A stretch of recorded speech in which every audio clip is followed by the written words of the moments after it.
Okay, welcome to another Training Tip Tuesday. My name is Corey Chris, dynamic cyclist and runner coach, and today, athlete. So I have a FTP test on my calendar, and I thought I'd take this moment, talk a little bit more about completing the test, and specifically about controlling variables to make the test as valid as possible so that you can actually determine whether you're getting better or not. So, getting into variables, the first variable you should be incredibly concerned about is the amount of fatigue you're carrying into the test set. Obviously, if you are doing this at the end of a hard training block and you are completely bagged, your results are not going to be as good as being, fresh coming off a recovery week. Personally, I like to put the best results in possible, as well as, again, consistency from one test to another. So I tend to schedule my test sets for the week after my rest week. My rest weeks tend to be fairly consistent from rest week to rest week, so I can feel confident that the level of fatigue that I'm bringing into the test set is comparable to the last test set, so that, again, if I have better metrics or results from this current test set, I can confidently say, great, the training's working, I'm getting better. Highly recommend putting the test set close to the beginning of the week after your rest week before you've loaded on too much training stress though. So the other variables you want to control for are obviously the environment. Highly recommend doing this test inside on the trainer where you can control for as many variables as possible. Heat being a main one. Obviously, the hotter it is, the higher your heart rate's going to be, so that can have an impact. So definitely want to take stock of the temperature in the environment that you're doing it in. As well as, did you have a fan, any cooling? Because that hot air, especially inside, can really build up around you. And even though it may not be so hot in the room that you're conducting the test in, it still may be hotter than going outside when you have that natural cooling effect from the wind as you ride.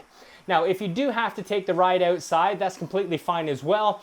Do your best to find a stretch of road that's going to have the least amount of interruptions as possible. So for that 20-minute set, particularly, no stop signs, no traffic lights. And to be honest, if you can find a nice long hill, and if you live in somewhere hilly and you can ride uphill for 20 minutes, that would be the best FTP, segment that you could choose to conduct the test possible.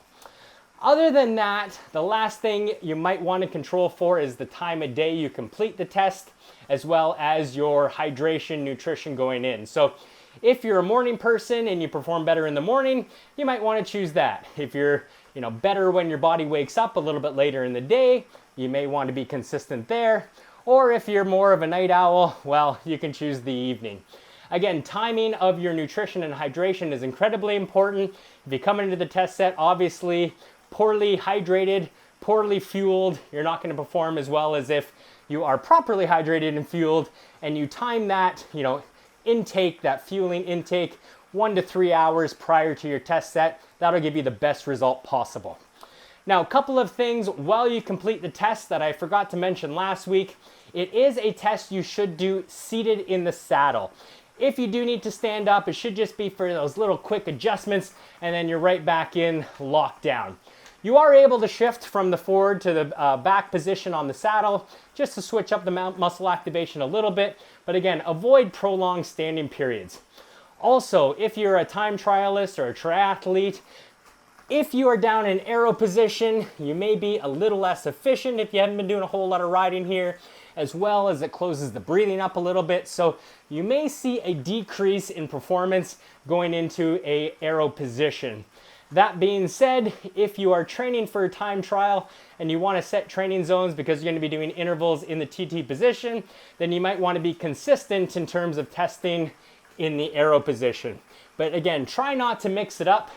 And if you change positions from seated from one test, the next test you do in an aero position, expect that those results, again, may be slightly skewed, maybe slightly lower than they should be because of the change of positions. So again, consistency is key, controlling for as many variables as possible, and making notes of those variables is also incredibly important if you're trying to draw strong conclusions from the test sets that you've done. So hopefully some of that was helpful. If it was and you like these videos, make sure you subscribe below. Maybe hit the notification bell, let you know when these pop up every Tuesday.